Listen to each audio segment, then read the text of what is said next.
Rashid Khalidi, the professor of Arab studies at Columbia University, where nothing ever bad happens.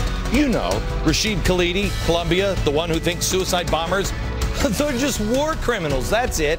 Well, he went to a banquet way back, I could barely remember how old I was, in 2003, where speakers expressed anger at Israel and at U.S. foreign policies. This, by the way, is the same banquet where Obama spoke of his friendship with Khalidi, the terrorist sympathizer. Yeah, he recalled the times where they just sat around the dinner table talking about things. Well, he's just signed a new appeal for funds to outfit a ship that will challenge the Israeli blockade of Gaza in September or October. You know, somewhere around there. Nothing big will be happening around that time. Do you remember how that worked out last time when they had the flotilla over there? But don't worry, because this is Rashid Khalidi, a friend of the president's. Oh, by the way, another really wild coincidence. Do you remember the second book that Barack Obama had? His second book, it was called Audacity of Hope. And that was named after a sermon given by Jeremiah Wright, the preacher he tried to distance himself from. Yeah. Guess what the name of that boat is? The Audacity of Hope. Buckle up, America. It's going to be a very bumpy fall. And Ben Bernanke began his regularly scheduled testimony before lawmakers, saying this today. Even as the Federal Reserve continues prudent planning for the ultimate withdrawal of extraordinary monetary policy accommodation, we also recognize that the economic outlook remains unusually uncertain. It's unusually uncertain. Wait a minute, it's weird because it looks pretty certain to me the way I look at it. By the way, wasn't the worst behind us? Didn't all of these policies, didn't we pass the stimulus, pass health care, pass the financial reforms so we could be certain that everything was going to be sunshine and lollipops? I'm sorry, maybe I misunderstood. If we were so surely past the rough waters, what could be so unusually uncertain?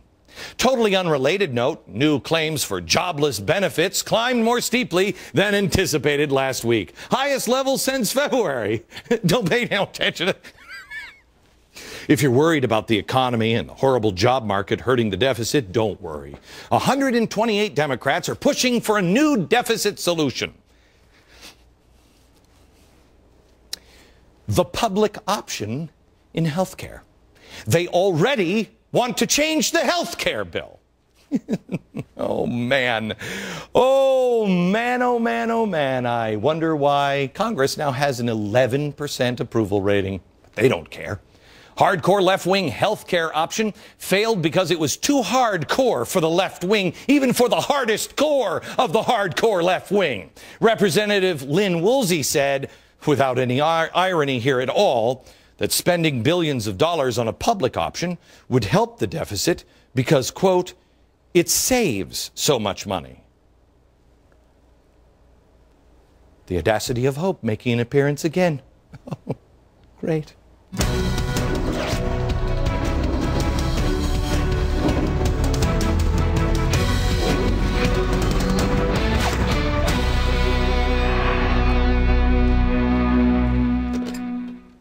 Dial tone still works. Buttons still work. You can call me, White House, anytime you want. Anytime, call me. Love to hear from you. I would. Get anything wrong, I'll correct it right away. Bring, hello. Oh, I got that wrong? Hang on, let me correct it. White House says that's how it'll work. It'll be great. By the way, happy birthday, everybody. You didn't know it was birthday? Yeah, did you miss our root beer summit last night? It's been exactly 1 year that the president announced that the police acted stupidly, despite the fact that he didn't have all the facts on the arrest of his buddy in Cambridge. We're seeing the same style of decision-making now coming from the White House to this day, most recently in the form of Shirley Sherrod. Yeah, I will not continue this charade. Yeah, no, yes, you will. It's one of the defining characteristics of this administration. When race is involved, act quickly, act erratically, act before you have any of the facts, and then call the other side racist when it becomes obvious you've screwed up. And then say that you want to give a speech and teach everybody a lesson. Makes sense, doesn't it? Remember, in liberation theology, there is either the oppressor or the oppressed. Now this is where it gets tricky. The people who are in charge and fundamentally transforming everything against your will, they are the oppressed. You are the oppressor. The president has to play the oppressed card every time, sitting in the most powerful office in the world. Everybody in his administration, victims. You are victimizing them. And you, and me, and everybody else victimized Shirley Sherrod, even though they were the ones who fired her. Now, that's a tough case to make, but I guess that's why the president is paid the big bucks to do it. While that pattern continues to repeat itself over and over and over again, thanks to the complicit eye of the media, there's another calling card on display here. I explained with my usual reverence and subtlety as health care was about to be passed. Watch. The guy is absolutely a magician, okay? He wants you to watch. Just keep watching. Look at this. Just do this. Guy's a magician. Putting the spotlight on me. Watch that. What happened? What happened? Ooh. It's magic. It's right here. Okay. So what's the big deal? Well, it's not even really about this.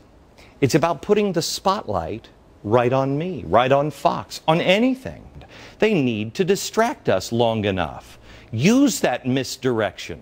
Because see, once they pull up and you turn on the lights and you're like, wow, that was amazing with that coin. You see, what has changed here? What has, oh my God, oh, yeah. Healthcare has magically appeared. Yes. So here we are again, watching the shiny coin of race, a scandal day to day. Look at this, look at this. We need a root beer summit. There's some race problems going on. We should give a speech. And what has magically appeared this time? Big Brother. Big Brother is here now. The biggest rerouting of the nation's wealth in our history happened this week. The final regulation that the president signed into law yesterday. An unprecedented assault on our economy, our ability to do business, and quite honestly, the republic as we know it. When combined with his other supposed legislative achievements, oh, it should be really good. Really good. It's on a scale never before seen. This is Big Brother. Oh, stop it, Glenn. You're just fear-mongering again. Wall Street needed to be reformed. Yes, sure it did. Among other things, it did. But, Big Brother's watching you now. Yeah. Oh, am I scaring you? Tiffany, could we put up something happy because people don't like it when the eyes are watching you? There. Does it make it happier? Yeah. There we go. Now you feel better. Look for the eyes in the sunflowers, 'cause they're there. Let me ask you a question, and ask the flowers behind me. This happy bill, it's going to create a protected class of arbitrarily selected companies that are too big to fail. How is that going to solve anything? How is creating a special path for financial institutions that fail punish Wall Street? How can an institutionalizing of bailouts mean that we'll have no more bailouts? They've written down how to do it now. Why do you need 2,300 pages to say that you're no longer going to reward failure? Shouldn't we just say, you're on your own, Jack? We don't have to write that one down. How does this make you feel better? Is it the sunflowers that makes you feel better? It doesn't make you feel better. It's an illusion. It's an illusion. It's pictures that look like something, but they're not. Remember the eyes? This is an illusion. This is magic. There ain't nothing there, Jack. There's nothing there. What's behind the screen? Oh, I don't know. I don't know. Luckily for you, it's the old set. What's behind the screen of this bill? Uh-oh, trouble. Continue to ask the questions.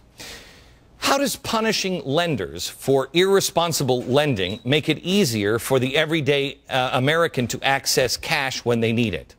How does a government that is 15 digits in debt create an Office of Financial Literacy with a straight face? How does a government with 75,000 pages of tax code that applies to every individually successfully work with other regulators to induce undue regulatory burden? That's what it says there. They're going to reduce it.